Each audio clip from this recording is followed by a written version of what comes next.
മലയാളത്തിൽ ഒരു മീഡിയ ഹൗസിൻ്റെ ഒരു പോസ്റ്റർ കണ്ടിട്ടുണ്ടായിരുന്നു. പ്രണയം വാരി വിതറി ആരോ എന്ന് പറഞ്ഞിട്ടാണ് ആ പോസ്റ്റർ. അത് നോക്കിയപ്പോൾ അതിൽ ശ്യാമപ്രസാദ് സംവിധായകൻ അദ്ദേഹമുണ്ട്, അതുപോലെ തന്നെ പോസ്റ്ററിൽ മഞ്ജു വാര്യരുണ്ട്.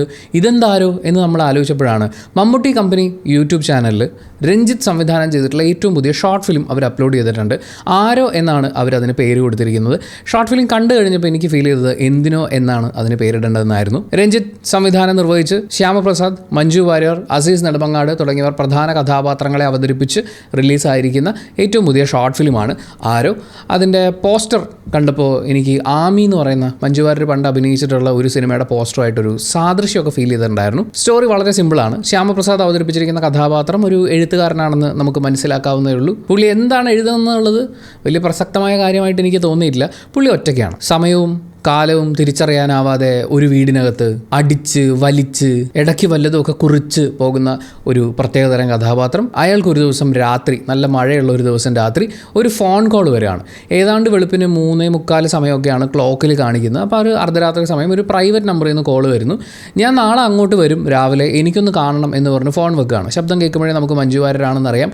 പിന്നീട് എന്ത് സംഭവിക്കുന്നു എന്നുള്ളതാണ് ഈ ഷോർട്ട് ഫിലിമിൽ നമ്മൾ കാണുന്നത്. സിനിമകളെക്കുറിച്ച് സംസാരിക്കുന്നത് പോലെ പോസിറ്റീവ്സിൽ നിന്ന് ആരംഭിക്കാനാണെങ്കിൽ ഒന്നാമത്തെ പോസിറ്റീവ് ഇതിൻ്റെ സൗണ്ടിങ് ആണ്. ഒരു രക്ഷയില്ല. ഷോർട്ട് ഫിലിം തുടങ്ങുമ്പോൾ മുതൽ നമ്മൾ ഭയങ്കര ഇൻട്രസ്റ്റോട് കൂടി ഇരുന്ന് ശ്രദ്ധിക്കുന്നത് അതിൻ്റെ സൗണ്ട് അവർ ചെയ്തിരിക്കുന്നതാണ്. ആ മഴ, അതിനുശേഷം അതിനകത്ത് ഈ പുള്ളി നടക്കുമ്പോഴും നിൽക്കുമ്പോഴൊക്കെയുള്ള സൗണ്ടും കാര്യങ്ങളും, അതുപോലെ ഈ ശബ്ദങ്ങളെ നമ്മളിലേക്ക് എത്തിച്ചിരിക്കുന്നത്. പിന്നെ അതിൽ സ്വർണ്ണവളയിട്ട എന്ന് തുടങ്ങുന്ന ആ പാട്ടിൻ്റെ ഒരു വേർഷൻ ഉണ്ട്, ഒരു ഇൻസ്ട്രുമെൻ്റൽ വേർഷൻ ഉണ്ട്. അത് ഭയങ്കര രസമുണ്ടായിരുന്നു കേൾക്കാൻ വേണ്ടിയിട്ട്. അങ്ങനെ സൗണ്ട് വൈസ് സംഭവം അടിപൊളിയാണ്. അതുപോലെ തന്നെ അതിൻ്റെ വിഷ്വൽ സൈഡും പറയണം. അത് അവർ എടുത്തു വെച്ചിരിക്കുന്നത് ഭയങ്കര രസമായിട്ടാണ്. കുറച്ച് കൂടി പോയിട്ടുണ്ടെങ്കിലേ ഉള്ളൂ. പ്രശാന്ത് രവീന്ദ്രനാണ് ഇതിൻ്റെ DOP ചെയ്തിട്ടുള്ളത്. രതിൻ രാധാകൃഷ്ണനാണ് ഇതിൻ്റെ എഡിറ്റിംഗ് ചെയ്തിട്ടുള്ളത്. പിന്നെ ഇതിൻ്റെ കോസ്റ്റ്യൂം, ആ വീട് ഒക്കെ കൊള്ളാം, കാണാൻ നല്ല രസമൊക്കെ ആയിട്ടുണ്ട്. പക്ഷേ അപ്പാർട്ട് ഫ്രം ദാറ്റ് അതിനകത്ത് ഒന്നും തന്നെ പുതിയതായിട്ട് നമുക്ക് എടുക്കാനില്ല എന്നാണ് എനിക്ക് ഫീൽ ചെയ്തത്. ശ്യാം പ്രസാദ് അദ്ദേഹം ഇതിനു മുമ്പും പല സിനിമകളിൽ അഭിനയിച്ച് നമ്മൾ കണ്ടിട്ടുണ്ട്. നല്ല രീതിയിൽ പെർഫോം ചെയ്യുന്ന ഒരാളാണ്. മഞ്ജു വാര്യർ എന്നെ സംബന്ധിച്ച് ഭയങ്കര പ്ലാസ്റ്റിക് ആയിട്ട് ഫീൽ ചെയ്തു. അതായത് അവർ വന്ന് ഇറങ്ങി വരുമ്പോഴൊക്കെ മറ്റൊരു ദൈവികമായിട്ടുള്ള ലൈറ്റൊക്കെ പ്രത്യേകം ഇട്ട് കൊടുത്തിട്ടേ, ഞാൻ അവരൊരു ജ്വല്ലറി പരസ്യത്തിൽ പോലും ഇങ്ങനെ തിളങ്ങുന്നതായിട്ട് കണ്ടിട്ടില്ല. അങ്ങനെ ഉണ്ടായിരുന്നു. അതുപോലെ അവരുടെ ഫേഷ്യൽ എക്സ്പ്രഷൻസും ചിരിയും ഒക്കെ നമ്മൾ ഈ കൊത്തുപണി ചെയ്ത് വെച്ചിരിക്കുന്നത് പോലെ, അതുപോലെ എക്സ്പ്രഷൻസിലും ഡയലോഗ്സിലും ഒക്കെ ഭയങ്കര ഒരു പ്ലാസ്റ്റിക് ഫീൽ ഉണ്ടായിരുന്നു.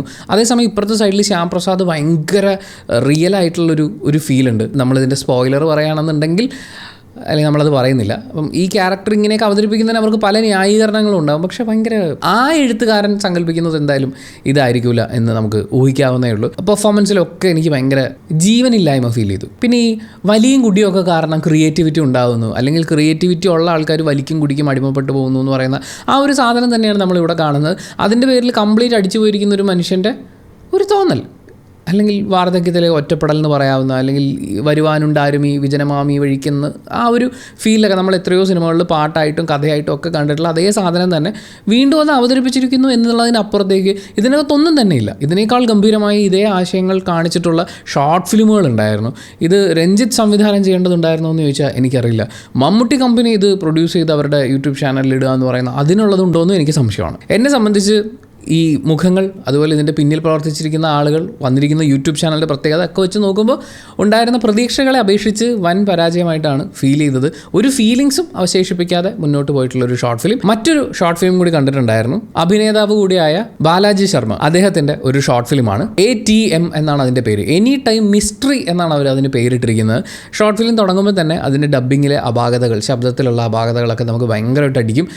ഒരു റീലൊക്കെ കാണുന്നത് പോലെ, അല്ലെങ്കിൽ റീൽ ചെയ്യുന്ന പിള്ളേർ ഇതിനേക്കാൾ കുറച്ചും കൂടി നന്നായി പെർഫോം ചെയ്യും എന്ന് പറയുന്നത് പോലെയാണ് ബാലാജി ശർമ്മയും. പിന്നെ അതിനകത്തൊരു കേന്ദ്ര കഥാപാത്രം ഒരാളുണ്ട്. അദ്ദേഹത്തെ കൂടി മാറ്റി നിർത്തി കഴിഞ്ഞാൽ ബാക്കി എല്ലാവരും ഭയങ്കര ആർട്ടിഫിഷ്യലായിട്ട് തന്നെ അഭിനയിക്കുന്നുണ്ടായിരുന്നു. കഥയിലേക്ക് വരുമ്പോൾ ഒന്ന് തുടങ്ങി ഒരു ഇച്ചിരി ഫ്രണ്ടിലേക്ക് എത്തുമ്പോഴേ നമുക്കറിയാം ഇതിലെ സസ്പെൻസ് ഫാക്ടർ എന്താണെന്നുള്ളത്, അല്ലെങ്കിൽ മിസ്റ്ററി എന്താണെന്നുള്ളത്. പിന്നെ അങ്ങനെ മുന്നോട്ട് പോയി നമ്മൾ എവിടെയൊക്കെയോ പണ്ട് കണ്ടു മറന്നിട്ടുള്ള ഒരു നന്മയുടെ ഒരു സാധനമൊക്കെ കാണിക്കുന്നുണ്ട്.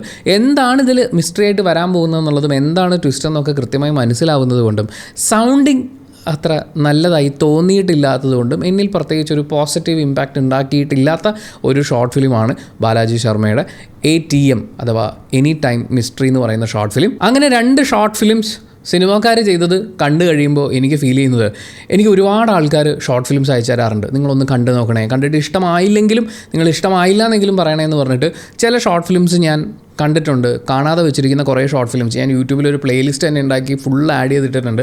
പക്ഷേ അതിങ്ങനെ ഇരുന്ന് കാണാത്തതിൻ്റെ പേരിൽ ഇപ്പോൾ എനിക്ക് തോന്നുന്നു ഞാൻ അവരോടൊക്കെ ചെയ്തത് തെറ്റായിപ്പോയി എന്നുള്ളത്. കാരണം അതിൽ ഞാൻ കണ്ടത്, വീഡിയോ ചെയ്യാൻ സമയം കിട്ടിയിട്ടില്ലായിരുന്നു, പക്ഷേ അതിൽ ഈ ഇടയ്ക്ക് ട്രെയിനിലൊക്കെ പോകുന്ന സമയത്തൊക്കെ കണ്ടു തീർത്തിട്ടുള്ള ചില ഷോർട്ട് ഫിലിംസ് എന്ന് പറയുന്നത് നല്ല ഷോർട്ട് ഫിലിമുകളായിരുന്നു. അത്രയും നല്ല ഷോർട്ട് ഫിലിമുകൾ ചെയ്യാൻ ഷോർട്ട് ഫിലിംസ് ചെയ്യുന്നവരിവിടെ ഉണ്ടല്ലോ.